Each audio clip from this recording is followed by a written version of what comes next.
Bom dia, meu nome é Cristiane. Eu e o Matheus iremos apresentar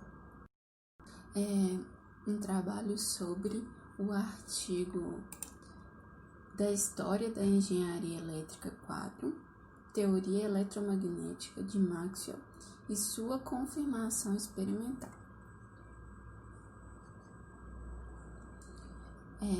Este trabalho tem como objetivo apresentar os dados da teoria do eletromagnetismo desenvolvida por Maxwell e os estudos de outros cientistas que corroboraram para a comprovação de seu trabalho, além de apresentar outras contribuições de Maxwell para a ciência. Uma breve biografia. James Clerk Maxwell, nascido em 13 de junho de 1831, no Reino Unido, era físico e matemático, criador da teoria eletromagnética publicada há 150 anos.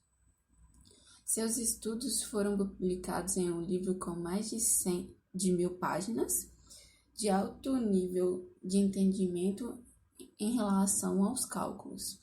Desta forma, dois outros estudiosos revisaram o seu livro e a partir dele, desenvolveram 4 equações vetoriais, que hoje são chamadas de equações de Maxwell.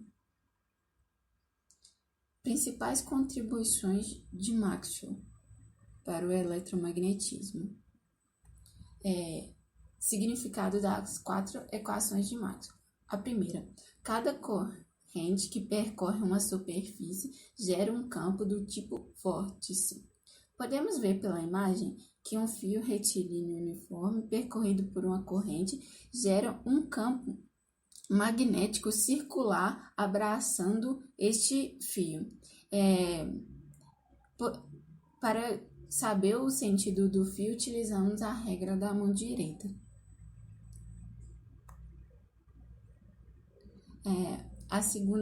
Significado da segunda equação. A variação do fluxo magnético cria um campo do tipo vórtice ou induz uma força eletromotriz. Todo campo magnético se origina somente de uma corrente, pois não há carga magnética. Essa equação pode ser entendida como não é possível isolar os polos magnéticos. Podemos ver isso quando dividimos ímãs. Não consegue ter uma carga magnética isolada. Assim como temos no campo elétrico, temos cargas positivas, negativas. Todo campo elétrico é originado de cargas elétricas, o qual produz linhas de força elétrica.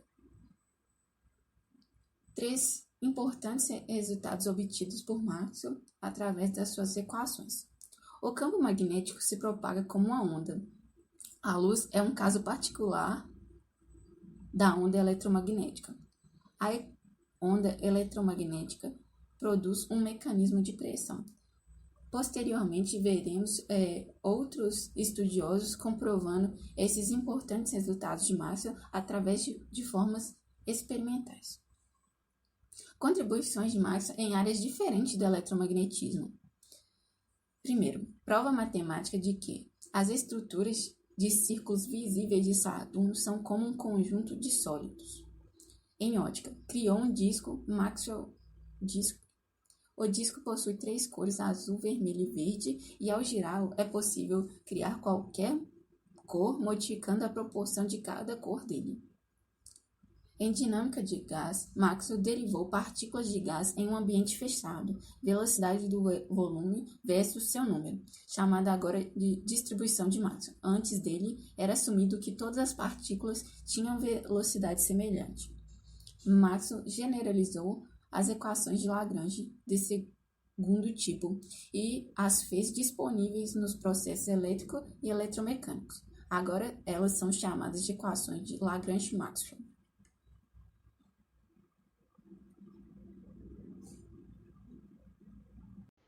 Bom, dando continuidade à nossa apresentação, a partir do experimento de Hertz, ele conseguiu comprovar o primeiro importante resultado de Maxwell, que é o campo magnético se propaga como uma onda. Bom, a confirmação da teoria experimental, o Hertz utilizou para provar um oscilador feito de esferas de bronze polido, onde que cada uma dessas esferas eram conectadas a uma bobina e separadas por um pequeno distanciamento, o que permitia, no caso, o centelhamento quando aplicado a altas tensões. Bom, então o Hertz ele assumiu que se o Maxwell estivesse correto, as ondas eletromagnéticas seriam geradas na ocorrência de cada centelha. Bom, a ideia básica era uma vez que se a centelha fechasse o curto circuito pelo ar entre as esferas de bronze, a carga rapidamente oscilaria e esse movimento de carga emitiria a radiação eletromagnética. Bom, com a teoria de Maxwell, se as ondas eletromagnéticas fossem geradas pelo faiscamento, elas induziriam uma corrente na espira receptora e a mesma produziria um centelhamento entre as esferas. E foi o que ocorreu, né, quando ele ligou o oscilador. Bom, as partes do experimento, então, eram um transformador, um transmissor e o receptor. E quando ele ligou o oscilador, então, como eu já tinha dito, ele produziu a primeira transmissão e recepção de ondas eletromagnéticas. E ele também notou que a superfície das esferas refletiam as ondas, e elas podiam ser focadas por refletores côncavos. Ah, bom, então o Hertz dedicou a estudar as ondas e percebeu que elas possuíam velocidade de propagação da luz, mas com um comprimento de onda muito maior. E com isso, né, ele detectou também a refração, a reflexão e a polarização, todos fenômenos de ondas, né? Bom, dando continuidade, o Lembedev, ele foi um outro estudioso da área e ele conduziu um dos experimentos mais famosos, né, nessa área. E ele conseguiu medir a pressão da luz sobre um corpo sólido no ano de 1899. E a sua descoberta foi anunciada em Paris em 1900 e foi a primeira confirmação quantitativa das equações de Maxwell. Bom, a criação do rádio, ela fundamenta também a teoria do eletromagnetismo e dessa forma o advento do rádio corrobora com todos os resultados obtidos de Maxwell.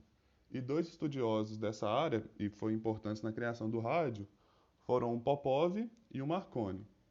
Bom, o Marconi, ele realizou experimentos, primeiro em 1894, ele empregou algumas tecnologias já conhecidas e consegue soar uma pequena campainha ligada aos equipamentos de recepção e transmissão.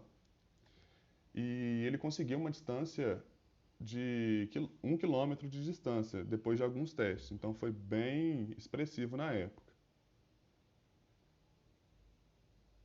Bom, ainda falando sobre os dois estudiosos, a invenção dos rádios receptores, ela também é ligada com o Popov.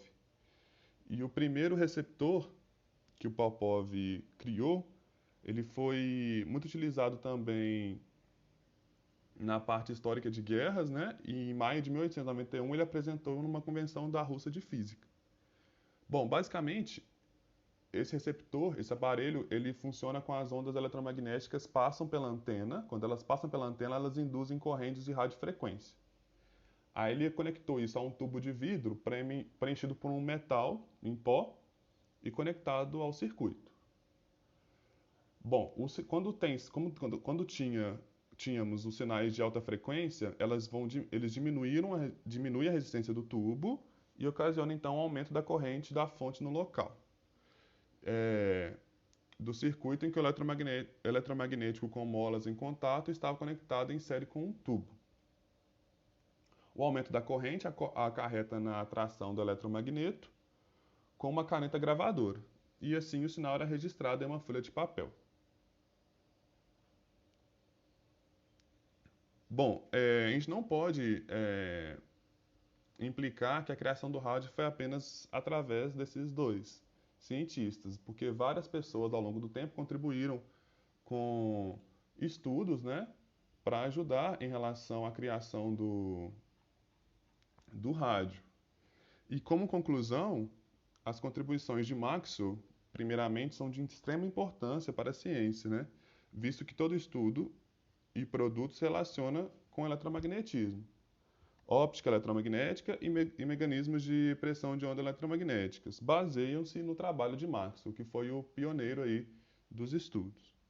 Bom, muito obrigado pela atenção de vocês e até a próxima.